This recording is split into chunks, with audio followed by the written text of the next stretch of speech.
2025 సంవత్సరం వచ్చేసింది, ఇది కూడా వెళ్ళిపోతుంది 4 రోజుల్లో. యేసుక్రీస్తు ఎందుకు వచ్చాడు అని ప్రతి సంవత్సరం చెప్పుకుంటున్నామే. మరి గ్రహించారు ఎప్పుడైనా యేసుక్రీస్తు ఎందుకు వచ్చాడు?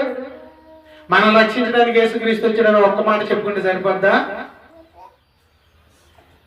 ఆయన చిత్తాన్ని నెరవేర్చడానికి వచ్చాడంట. యోహాను సువార్త అదే 17:3 యోహాను సువార్త 17:3 2 చేయుటకు నీవు నాకు ఇచ్చిన పని 4 చేయుటకు నీవు నాకు ఇచ్చిన పని నేను సంపూర్ణంగా నెరవేర్చి భూమి మీద నిన్ను మహిమపరిచితిని. దేవుడు యేసుక్రీస్తుకి ఇచ్చిన పనిని సంపూర్ణంగా నెరవేర్చడానికి యేసుక్రీస్తు లోకానికి వచ్చాడంట.